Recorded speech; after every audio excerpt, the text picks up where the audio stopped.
Hey, good morning there, everybody. Bill Sparks, and welcome to Foundations. Glad to have you with me this morning and looking forward to our time together. I'm not sure exactly what's going on in your world, but in my world, it looks like a little bit of sunshine today. Right around here in the Marion, Indiana area, we're going to have some sunshine, but we're also going to have a little bit of warm. Looks like it's going to be up in the upper 80s, and a little bit of humidity. Might be a little choky today. But I tell you what, I'll take the sunshine, I'll take the warm. I am not a fan of cold at all, and for whatever reason, maybe for me, I would prefer not be around snow ever again. I like to watch it on television for somebody else if they enjoy it, but I definitely wouldn't want to be around it. And 88 degrees, I believe, is what it says it's going to be. It's definitely a long ways away from snow. So very thankful for the sunshine, thankful for the beautiful day that God has given us here, and looking forward to spending our time together this morning. So, hey, what's up on your Friday morning? Just comment down below, let me know, and then you can answer this question while you're commenting. Here's today's question. What was your most challenging class in high school? What was your most challenging class in high school? Without a doubt for me, it was English, and some of you right now might be saying, well, that's obvious, Bill. All you have to do is listen to you talk, and you can realize you didn't do very well in English. I think that's pretty funny, actually. They say if you can't make fun of yourself, you're really not very secure. I guess I must be fairly secure because I laugh at myself quite a bit. Matter of fact, I make fun of myself pretty regular. If you know me, been around me much, I do short jokes all the time. And short jokes are one of my favorite jokes. They're better than my dad jokes.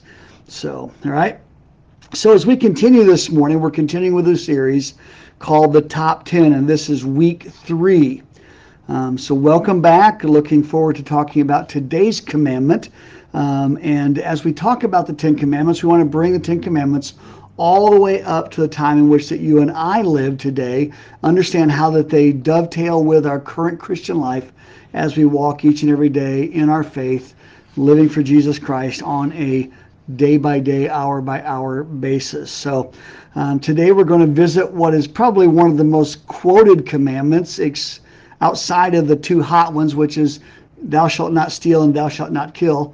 And then there's this commandment, and it's one of the most common usages of the 10 commandments. Is pretty interesting as I think about it, because I've heard people say this all the time, especially if someone is using a particularly foul language. And if that person's a Christian, then there's really this commandment really kind of comes kicking out quite a bit. And so today we're going to talk about Exodus chapter 20 and verse 7, where these words are written, "You shall not take the name of the Lord your God in vain." Now, I'm glad to have a chance to talk about this commandment, and the commandments that we've been talking about up till today. And as we go into today's, you may want to make sure that you go back and check out the previous ones. This is one of those times in which that you can't always come in at the middle of the series and figure out what's going on. So if you go back, you'll be able to see weeks 1 and 2. If you go back here on this Facebook page, you can find those. And if you can't find them there, then go to the Gilead Ministries YouTube channel, and it will be under the playlist, which is the Foundations playlist. And you can get these by date there and be able to watch them. So over the last 2 weeks, we've talked about some things. So let's bring you up to date with those. Just a little bit of backstory to where we're going today. We talked about the historical background of the 10 Commandments, that the first command was actually the command of the Passover. And then we looked at the fact that the commandments were not a condition of a relationship with God. They weren't intended to establish a relationship with God. They were not intended to show that God loved the Israelites. They were just a confirmation of the fact that the Israelites were already loved by God and already in a relationship with Him. And so it was to remind them of His love and to give them freedom and to live in freedom instead of being something they lived on a daily basis so they could keep the relationship with God.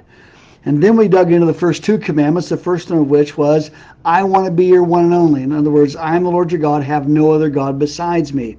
And then secondly, don't shrink me down by forming anything with your hands that will look like me or represent me.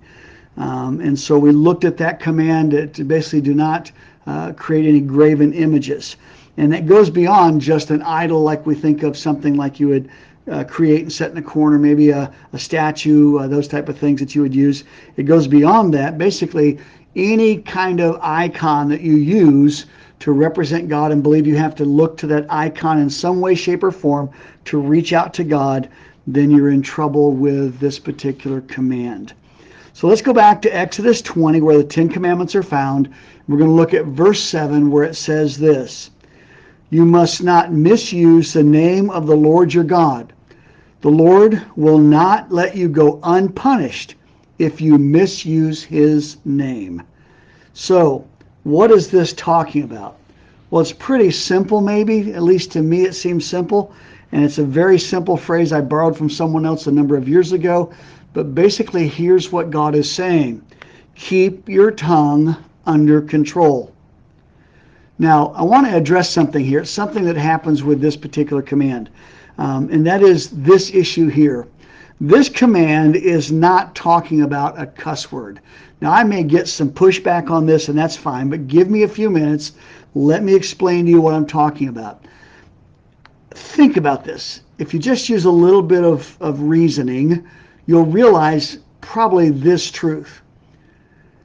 Do you realize that the cuss words, the foul language, the horrible language we hear in our culture today most likely did not exist back when the Ten Commandments were given? In other words, the Israelites did not have this type of foul language that we see today. As a matter of fact, some of the foul language that's used in music and used on television and used by people every day in conversation to describe people, to describe what's happening, to cuss about what's happening. The usage of foul language today is so common, even among believers, that oftentimes we just kind of get used to it and we become numb to it. And I can appreciate not getting offended all the time by bad language, but I want to really kind of push down and kind of push back a little bit for you to really examine something. And so if you're going to go about the whole route of using curse words or using cussing as a part of your language, I want you to listen to a passage that really does address your language, and it's not this command from the Ten Commandments. So I'm not sure if you're familiar with this passage. You might be. It's found in Ephesians chapter 4.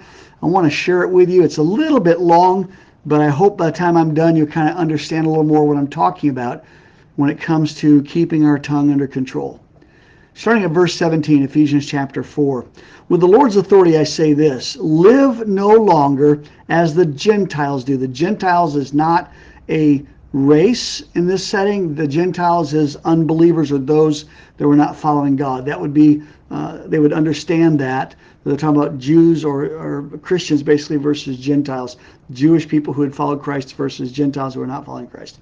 That's what the issue here is. So let's use this term. Don't live any longer as outsiders. In other words, those outside the faith, or those that don't claim a faith. It says, "For they are hopelessly confused.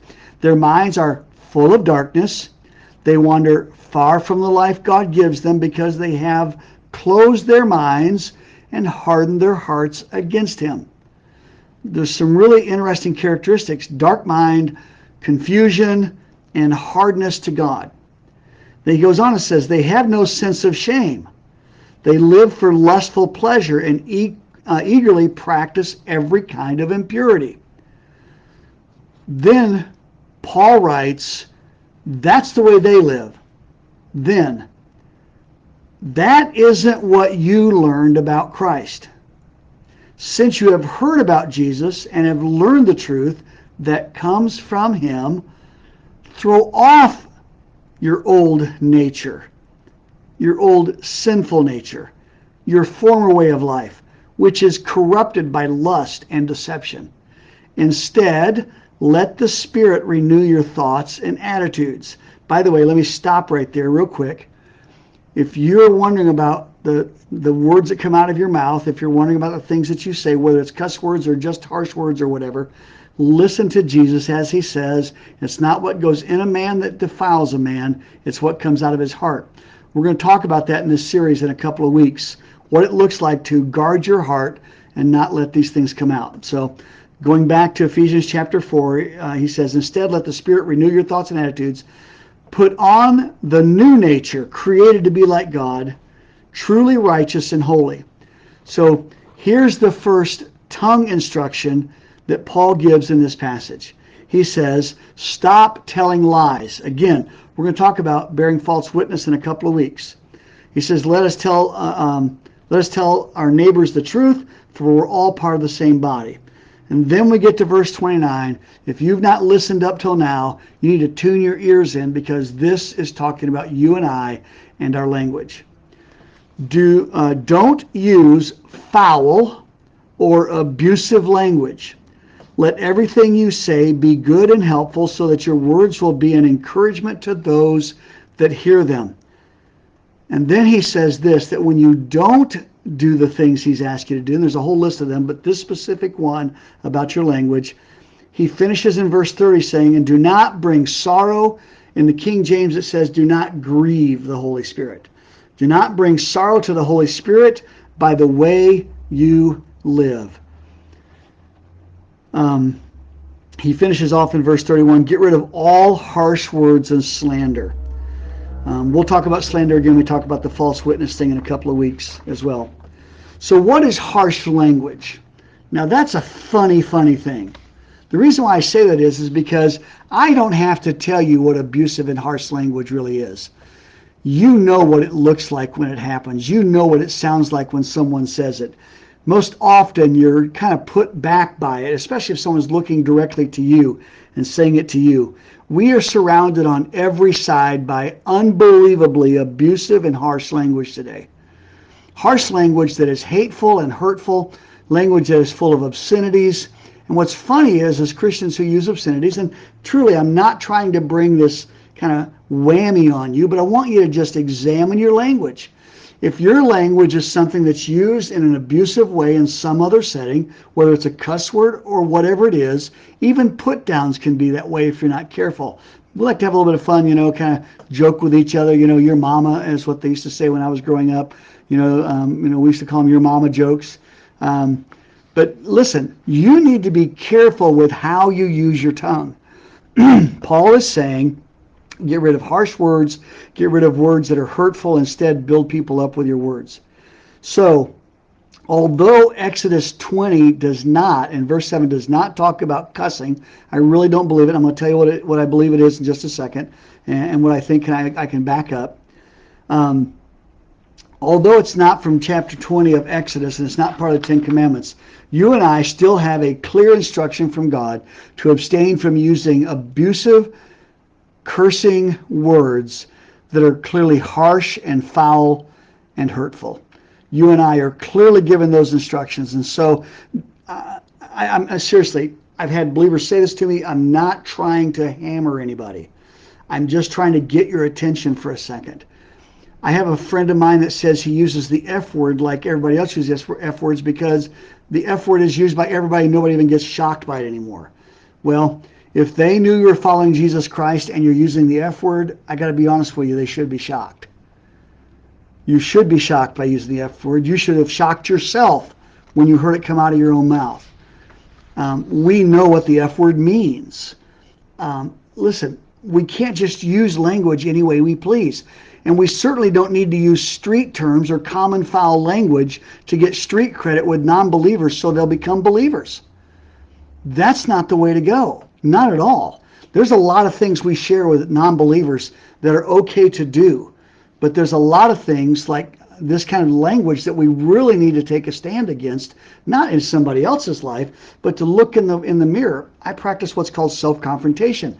Look in the mirror and deal with you first. That's what Matthew 7 talks about. I've talked about that here on this program before.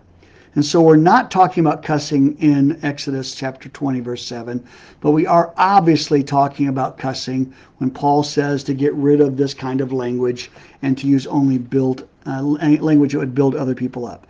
So listen, although it doesn't cover it, you can't say, well, since it doesn't cover it, I can just use any language. I can just cuss if I want. No, you're not free to do with your tongue what you want. I go back to 1 Corinthians 6. You are bought with a price. You are not your own. You can't do with your body what you want. You must do what God is honored by. So with that said, let's dig back into verse 7 of Exodus chapter 20.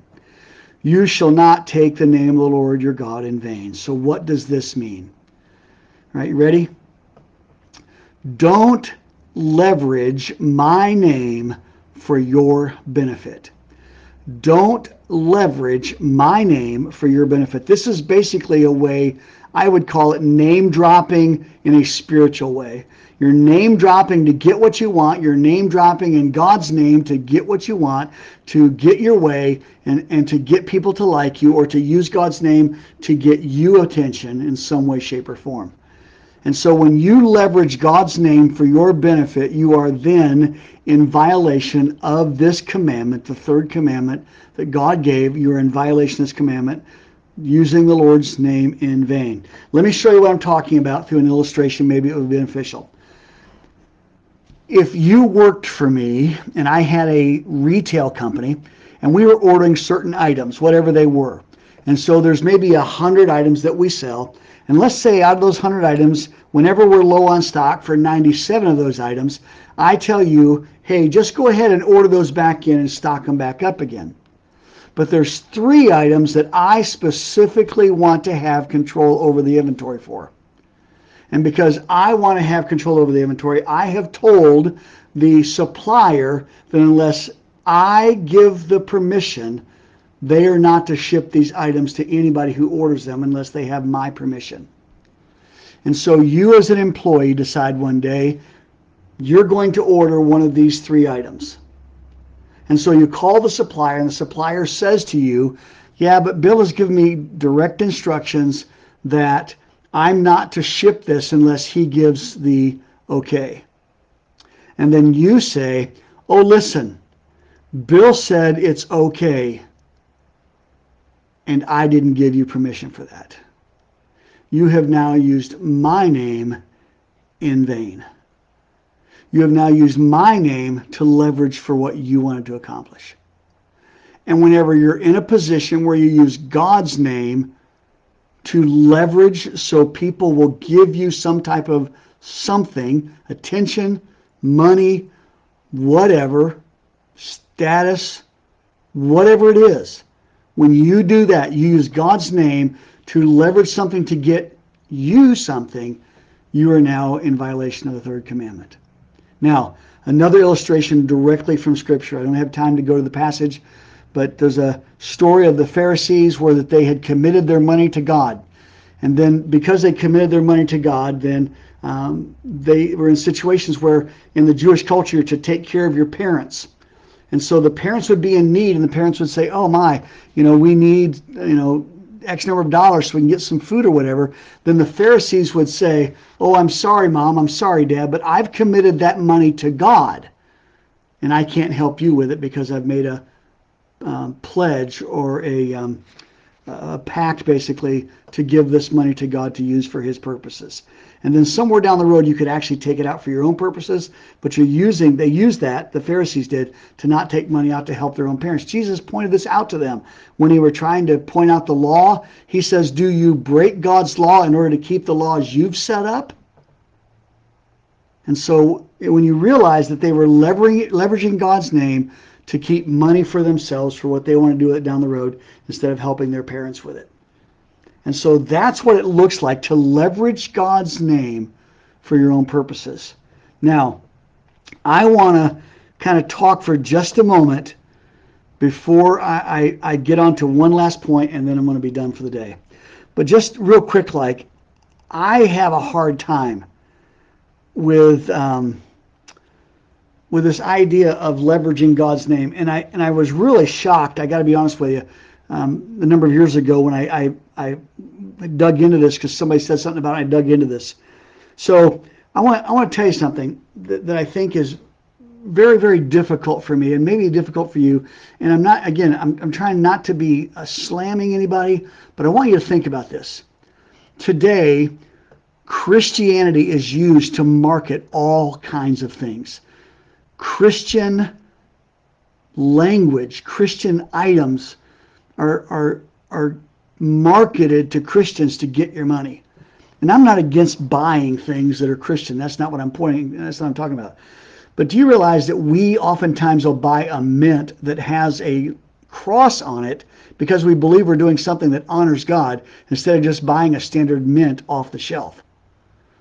When you buy items that have some type of icon on them for the sake of showing that you're a Christian in some way, you're actually having difficulty with this. You're trying to leverage God's name. Let me hand you one of my Christian mints. Let me hand you one of my Christian pieces of gum. Okay? And we've seen this. We've seen this where secular movies have had some type of Christian theme within them, and they market it to the Christian people so that they'll get them to come out and watch the movie. And I'm not against them using whatever stories they want to use. We live in America. Freedom of speech. Just understand this, that when you leverage God's name for your benefit and your purposes, he says he will not hold blameless. In verse 7, chapter 20, Exodus, he will not hold blameless the ones that use his name to leverage for themselves. And I want to be blameless before the Lord, and he can forgive anything, don't get me wrong.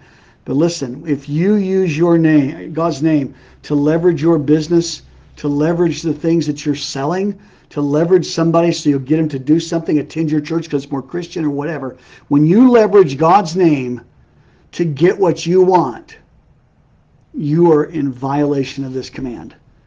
And you need to be careful because that's not why God gave you salvation and freedom and forgiveness. And so I have a difficulty. Matter of fact, I truly, I couldn't imagine naming a business if I started one. And I can't imagine naming that business some way, something that would cause people to say, oh, he's a Christian, I'll buy from him. Let me read something to you, and I'll prove what I'm trying to say at the core of where I'm coming from. It's found in 2 Peter chapter 3. And it says this, starting at verse 13. Now, who will want to harm you if you're eager to do good? But even if you suffer for doing what is right, God will reward you for it. So don't worry about or be afraid of their threats. Instead, you must worship Christ as Lord of your life. And if someone asks you about your hope as a believer, always be ready to explain it. But do that in a gentle and respectful way. Keep your conscience clear. Then, listen to me, then if people speak against you, they will be ashamed when they see what a good life you live because you belong to Christ. In other words, he's saying that they will notice your behavior and know you're a Christian. You don't have to leverage a bunch of religious language to prove you're somebody or to prove you're God's. They will know by the way you live. There's an old Christian hymn years ago in the mission field specifically. They will know us by our love. They will know we are Christians by our love, by our love. They will know we are Christians by our love. And then Peter closes because he understands this better than most. Remember, it is better to suffer for doing good, if that is what God wants, than to suffer for doing wrong. Don't leverage God's name for your benefit. Instead, live in such a way that people look at you and ask about why you live that way, why you have this hope then, and then be able to answer them with the gospel of Jesus Christ that says Christ died for you too, just like he died for me. I'm no better than you. God is willing to forgive you just like he forgave me, no matter what you've done. Don't leverage God's name for your benefit, no matter what.